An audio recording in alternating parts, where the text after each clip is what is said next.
Muita gente acha que em tecnologia existe sempre uma ferramenta que é a melhor. Mas, na verdade, a realidade parece muito mais como uma cozinha profissional bem equipada. Sabe, não existe uma única faca que sirva para tudo, nem um único chefe que resolva todos os pratos. O que existe é uma caixa de ferramentas e a sabedoria de saber qual delas usar para cada problema. Ok, vamos começar com um desafio prático. Olha só para essa imagem. Como é que um computador consegue sequer começar a ler um texto assim, todo borrado, meio torto? Para uma máquina, isso aí é só um amontoado de pixels. Ensinar um computador a ler é um desafio. E é justamente a forma como a gente resolve isso que revela duas filosofias completamente diferentes de se criar tecnologia. Para entender essas filosofias, vamos conhecer os nossos dois chefes. De um lado, temos o chefe Antônio, o metódico. Para ele, o segredo do sucesso está na preparação impecável dos ingredientes. Tudo certinho, tudo no lugar. Do outro lado, a chefe Sofia, a criativa. Ela não está nem aí para o livro de receitas. Ela aprende na prática, provando milhares de pratos até entender a essência, os padrões. Então, vamos usar essa metáfora dos dois chefes para explorar como esses estilos tão diferentes resolvem problemas. E vamos começar justamente com aquele nosso desafio inicial, fazer um computador finalmente conseguir ler um texto. O chefe Antônio, como bom metódico, segue uma receita, um passo a passo super rigoroso. Primeiro, ele simplifica, tira as cores da imagem, porque para ele, cor aqui é só ruído, só atrapalha. Depois, ele limpa, tira manchas, borrões, qualquer sujeira. Em seguida, ele binariza, ou seja, força cada pixel a ser ou 100% preto ou 100% branco, sem meio termo. E por fim, ele endireita o texto, deixa tudo alinhadinho. Cada passo aqui é fundamental. Se pular um, a receita toda desanda.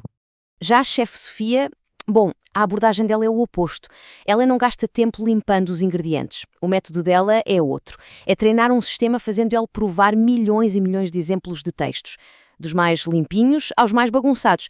A ideia é que, depois de ver tantos padrões, o sistema simplesmente aprenda a reconhecer qualquer texto, em qualquer condição. Não precisa daquela preparação toda. E aí vem a pergunta de $1 milhão. Quando chamar cada chefe? Bem, o metódico Antônio é perfeito para documentos padrão.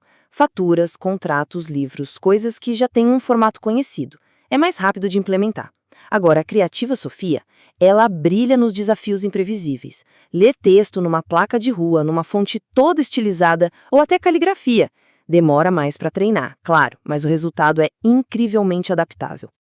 Agora vamos pegar essa mesma lógica dos chefes e levar para um outro universo, o da programação de computadores. Porque aqui está o pulo do gato, a ideia central.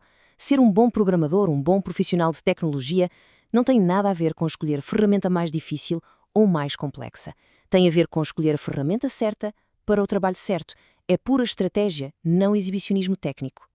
Pensa assim, as ferramentas do Antônio, como C++ ou Rust, são como bisturis de precisão.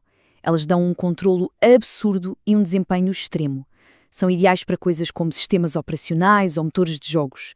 Já as ferramentas da Sofia, como Python, são focadas na produtividade de quem está a desenvolver. Permitem criar soluções de ciência de dados, APIs, automações de forma muito mais rápida. Uma foca na performance da máquina, a outra na velocidade de criação da pessoa.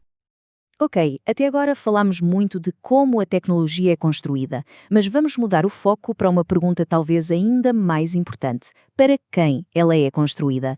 E aí a gente entra no mundo da acessibilidade digital. E para entender o tamanho disso, basta olhar para este número, 18,6 milhões. Esse é o número de pessoas com algum tipo de deficiência no Brasil. Isso não é um nicho, não é um grupo pequeno. É uma parte gigantesca da população que precisa e tem o direito de usar produtos digitais. A abordagem do chefe Antônio para isso seria o que chamamos de design universal. A ideia é genial, criar uma única solução que funcione para o maior número de pessoas possível. A rampa de acesso é o exemplo clássico. Ela foi feita para quem usa cadeira de rodas, mas serve também para quem está com um carrinho de bebê, para quem está puxando uma mala, uma solução, múltiplos beneficiados. A chefe Sofia, por outro lado, seguiria o design inclusivo.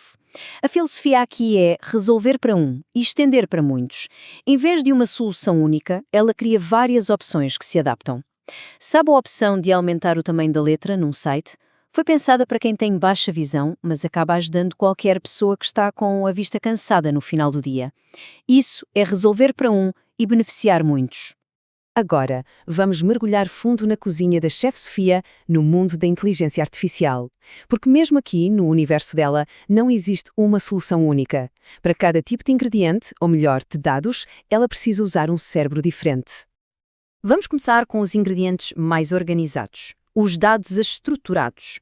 Basicamente, qualquer coisa que a gente consiga colocar direitinho numa tabela, numa folha de cálculo. Para esse tipo de dado, a ferramenta da Sofia é o MLP. Pensa nele como um cérebro especialista em tabelas.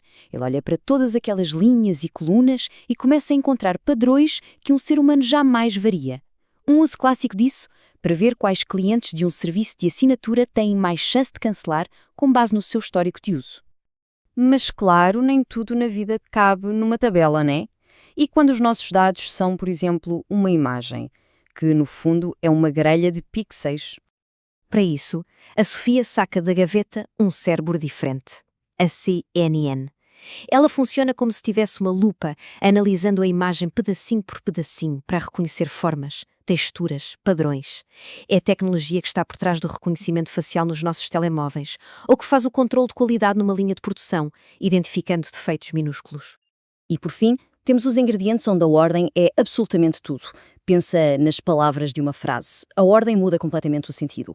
Ou sei lá, medições de temperatura ao longo de um dia. São dados sequenciais. Aqui, a ferramenta é a LSTM. É um cérebro com memória. Ele lê os dados em ordem, palavra por palavra ou medição por medição, e vai se lembrando do que veio antes para entender o contexto. É por isso que um sistema consegue perceber que este produto não é mau, é na verdade um elogio. A palavra não muda completamente o sentido do que vem a seguir. Então, depois de passar por todos esses cenários, como é que a gente junta tudo isso? A resposta está na mentalidade do tecnólogo moderno, que no fundo é de um mestre de cozinha. O processo de pensamento desse mestre-chefe da tecnologia segue basicamente 3 passos. Primeiro, entender a natureza do problema. É um dado estruturado? É visual? É sequencial? Segundo, escolher a abordagem. Aqui eu preciso da receita rigorosa do António ou da adaptação criativa da Sofia. E terceiro, só então, pegar a ferramenta certa, a linguagem, a filosofia de design ou o cérebro de IA perfeito para aquele trabalho. E isso nos leva à grande lição disto tudo. O objetivo não é ser o chefe António ou ser a chefe Sofia. A verdadeira mestria está em dominar a cozinha inteira, em ter uma caixa de ferramentas absurdamente diversificada e principalmente bem abastecida. Porque no final do dia, as pessoas que mais inovam não são as que têm uma única resposta certa para tudo. São as que têm a melhor caixa de ferramentas. E a questão que fica no ar é, com essa mentalidade, qual será o próximo grande problema que a gente vai conseguir resolver?